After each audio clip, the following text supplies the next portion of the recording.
Have you ever been in a conversation and someone asks you a question and your brain just freezes? You know the answer in your own language, it's right there, but your mind is frantically flipping through a mental dictionary, trying to translate every single word. The other person is just staring, waiting. The silence gets louder and louder. Oh, that feeling is the worst. It's like your tongue is tied in knots. We know this feels overwhelming, and you're not alone. I had a student, Steve, a brilliant architect from Brazil. In Portuguese, he could describe complex buildings with beautiful, poetic language. But in English meetings, he told me he felt like a child. He once tried to explain a design flaw by translating word for word, and it came out sounding like the building was sad. His boss was so confused. Exactly. Or have you ever sent a text and realized way too late that it sounded rude in English? You wanted to say, "I'm busy right now," but your direct translation came out as, "Don't talk to me."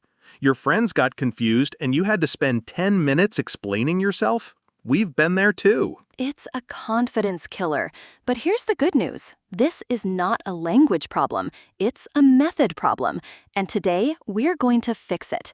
We're going to show you how to stop translating in your head and start thinking in English instantly. And stick around, because our third tip today is a tiny habit that will save you at least 10 minutes of frustrating translation every single day. It's a game changer. So why is this so important?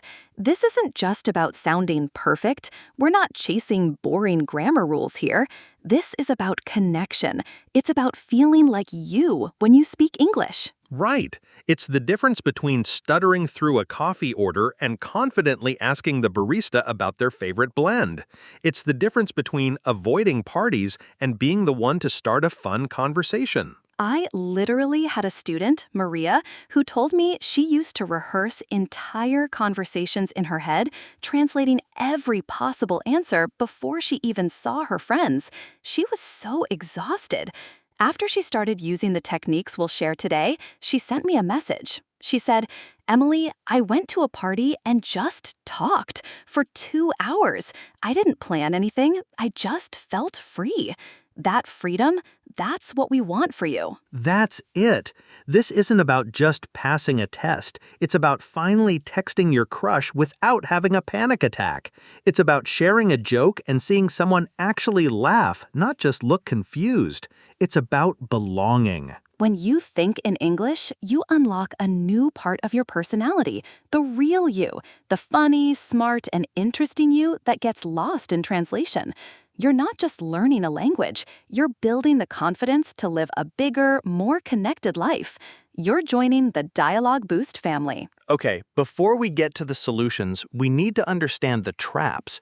What are the common mistakes that keep learners stuck in translation mode? Let's start with the biggest one. Mistake number 1, translating word for word. This is so common. My student Maria, who I mentioned earlier, is a native Spanish speaker. In Spanish, to say you're hot or cold, you say tengo calor or tengo frío, which literally means I have heat or I have cold. So she would tell her American friends, I have cold, and they'd think she had a sickness, like a cold. That's a classic. And in many languages, you use reflexive verbs for feelings. My French friend used to say, I feel myself sad, because in French, it's je me sens triste. It's a direct translation, but in English, it sounds a little strange. The natural English is simply, I feel sad. Exactly. Every language has its own music, its own sentence structure. English is often subject, verb, object. I feel sad. Trying to force your native language's structure into English is like trying to play a guitar song on a piano. The notes are all wrong. Okay, mistake hash 2. Constantly using a bilingual dictionary. This feels like a helpful tool, but it can be a crutch that stops you from walking. You see a new word, you immediately pull out your phone, you type it in, get the translation, and move on. You never truly learn the word in English. I saw this happen with a student trying to describe a soup. In his language, the word for spicy and hot in temperature was the same. He looked up hot in his bilingual dictionary to describe a spicy Thai curry and told the waiter, "This soup is very hot." The waiter, trying to be helpful, said, "Oh, do you want me to cool it down for you?" Facepalm. He meant spicy. But the dictionary didn't give him the context. It gave him a one-word answer, and the meaning was totally lost. This is a perfect example of how bilingual dictionaries can trick you. They don't teach you how and when to use a word. And that leads us right into mistake #3, thinking in your native language first. This is the root of the problem. Your brain is doing double the work. First, you create the perfect, beautiful sentence in your native language. Second, you begin the slow, painful process of translating it into English. It's like building a beautiful house, then taking it apart brick by brick and trying to rebuild it somewhere else. It's inefficient, and some pieces will always get lost. By the time you finish translating that perfect sentence, the conversation has moved on. And here's what most learners miss. This process is what causes the panic, the silence, the freezing, because your brain is overloaded. You're not just speaking, you're performing a complex mental calculation under pressure. So true. But don't worry, if you're making these mistakes, it just means you're normal. We're about to give you the step-by-step system to break this cycle for good. All right, let's build your new brain habits. This is the fun part. We're going to replace those old, broken methods with 4 simple, powerful steps. Step 1. Label your world. We call this building your English island.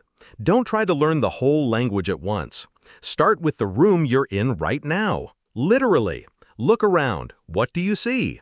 Don't translate. Just look and name. Instead of thinking la fenêtre, just think window. Instead of el libro, just think book. Do this for 5 minutes. Touch the object. Say the English word. Desk, laptop, mug.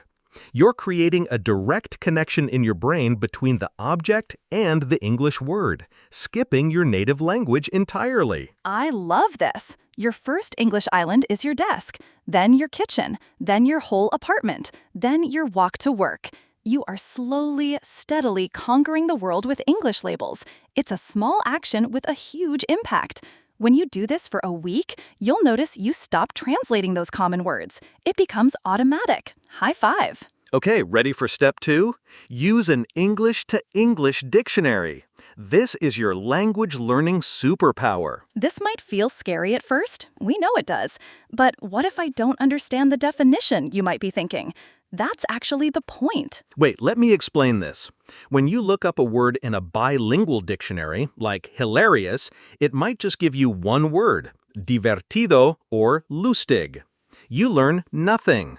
But if you look up hilarious in an English learner's dictionary, like Merriam-Webster Learners or Oxford Learners, you'll see this. Extremely funny. Ah, see? Now you've learned 2 words. You've learned hilarious, and you've reinforced the meaning of extremely and funny. You're building a web of knowledge, all inside English. It forces your brain to stay in English mode. It's like asking a local for directions instead of using a GPS. It might be a little harder at first, but you learn the area so much better. You start to see how words connect to each other. Game changer. And that brings us to the tip Ethan teased earlier. Step 3. Think in simple sentences. This is the habit that saves you time and frustration every day. Many learners try to form complex, perfect sentences in their head. Stop it. We give you permission to sound simple. Your new best friend is the subject-verb-object structure. Instead of trying to translate, in my opinion, the cinematic quality of this particular film was not as high as the director's previous works, just stop. Your brain will explode. Yes, just think in baby sentences. I see a bird. I am drinking coffee. The coffee is good. I like this movie. The movie is boring. Wait, Emily, let me show you what happened to me last week when I was trying this with my Italian. I wanted to say this really complicated thought about politics. I started, then I remembered this rule. I stopped. I just said, politics is complex. I see one problem. The economy. The person understood me perfectly, and I felt so relieved. That's it. It's about communication, not perfection. Practice these simple SVO thoughts. When you're walking, don't just label. Create tiny sentences. I see a car. The car is red. A woman is driving the car.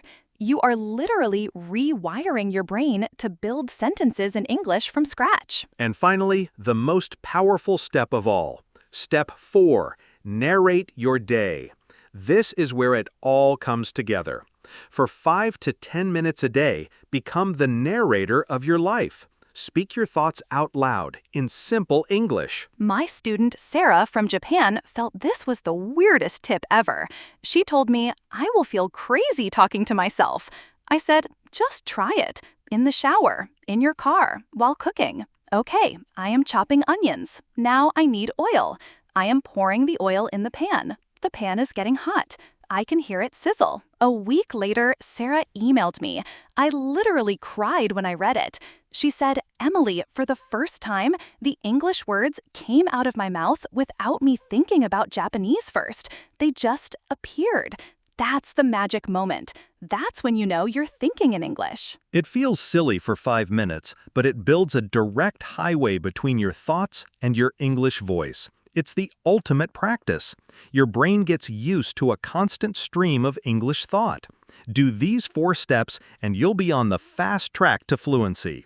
You're not just learning, you're transforming. Okay, so we've covered the core method, but let's dive deeper into a common fear, expressing complex emotions.